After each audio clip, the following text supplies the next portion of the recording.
The music flooded my senses, but all I could truly hear was the rapid beating of my own heart. When he stepped toward me, it was as if time stood still, even amidst the bustle of the crowded dance floor. Our eyes met, and in that instant, everything else around us vanished.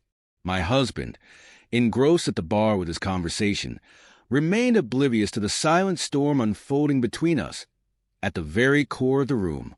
As his hand brushed against my waist, I felt as though I had left reality. I was no longer there. Instead, I had been transported to a space of our own, a dimension where only we existed. I hadn't even wanted to come to the party. Same familiar faces, tedious conversations, and my husband's indifference. What was the point? I thought. But when I slipped into the red dress, something changed. For the first time in ages, I felt different. Someone new, someone daring, someone full of life.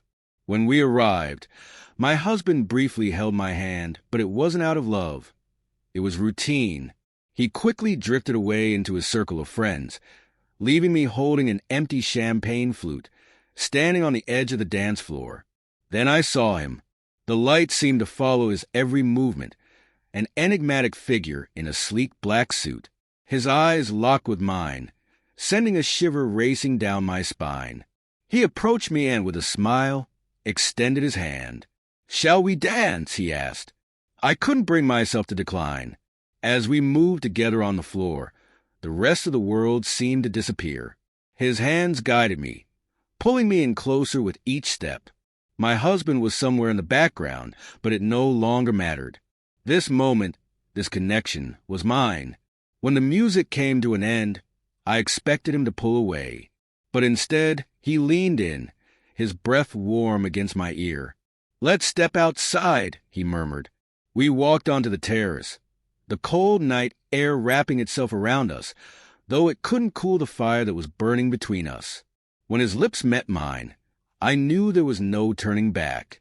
I tried to push away the guilt, but it was consumed by the rush of forbidden excitement. The following morning, the guilt still lingered, but it was overshadowed by the memory of his touch, his eyes, and the passion I hadn't felt in years. As I lay beside my husband, I received a message. "Can I see you again today?" My heart skipped a beat. I knew I should ignore it, but before I could stop myself, my fingers had already typed yes.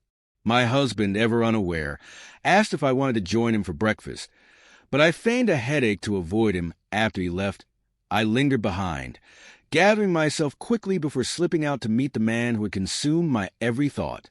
We rendezvoused at a quiet cafe, but it didn't take long for us to retreat to the privacy of a hotel room. There, the intensity of the previous night sparked once more, igniting a fire we couldn't control. Hours slipped by in a haze of longing, until suddenly, a sharp knock on the door shattered the moment. My husband burst in, his face a mixture of fury and heartbreak. I froze, words trapped in my throat as he glared at us. "So this is what you've become," he said coldly, before storming out. I didn't follow him. Instead, I turned back to the man who had become my escape. That night, I didn't go home. Leaving my husband turned out to be easier than I had imagined. I moved in with the man who had quickly become my everything. Our days were filled with passion and adventure, but as the weeks stretched into months, things began to shift.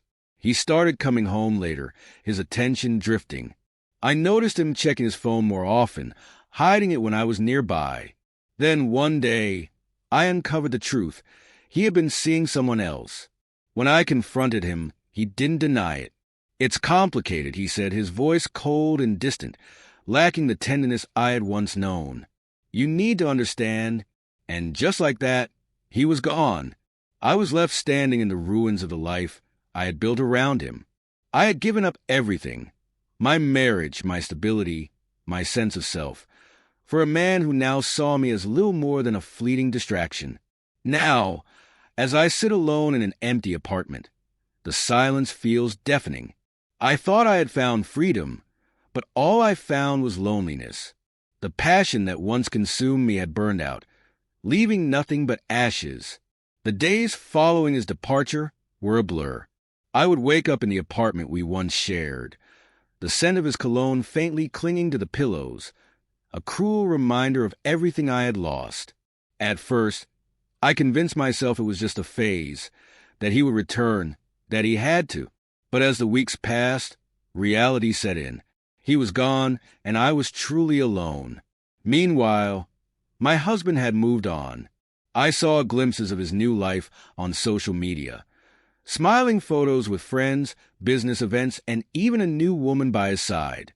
She was younger, more beautiful. Everything I was no longer. I wanted to hate him, but I couldn't. I had been the one to leave, the one who had destroyed our life together. And now, he was happy, while I drowned in the aftermath of my own choices. I tried to fill the emptiness, but the nights that were once filled with passion were now long and hollow. I spent countless hours swiping through dating apps, hoping to find someone who could make me feel alive again. I went on dates, shared dinners with strangers who had little in common with me, and drinks with men who seemed more interested in their phones than in me. No one even came close to him. No one even tried. One evening, I found myself back at the same bar where it all began. The music was the same, the lights still danced the way they had that night, but everything felt different. I was different. I sat at the bar, nursing a glass of wine, watching couples twirl on the dance floor. I couldn't stop imagining him walking in, taking my hand, and leading me back to that forbidden moment. But he didn't come. He never would. As I left the bar that night, a realization hit me. I had been chasing shadows. The man I had given up everything for, the life I had shattered to be with him, it was all gone. What remained was a woman I didn't recognize, someone who had lost herself in the pursuit of something that had never been real. I decided it was time to leave the city.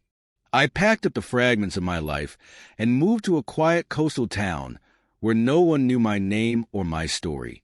The ocean became my refuge, the endless waves soothing the pain of my past. I started working at a local bookstore, a peaceful, simple job that required no emotional ties. For the first time in years, I found a strange sense of peace. Months turned into a year, and I slowly began to rebuild. I wasn't looking for love or passion anymore. Instead, I focused on myself, on discovering who I was beyond the roles of wife, lover, or victim. I took long walks along the shore, read books that had been collecting dust on my shelves, and learned how to be content in my own company without feeling lonely. Then one day, as I was closing up the bookstore, a man walked in.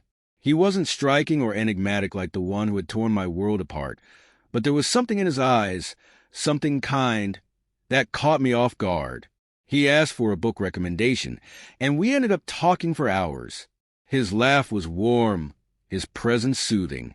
For the first time in what felt like forever, I smiled a real smile. I didn't know where this new chapter would lead, but for the first time, I wasn't afraid. My life had been a series of mistakes and shattered dreams, but maybe, just maybe, there was a chance for redemption, not in someone else, but in myself.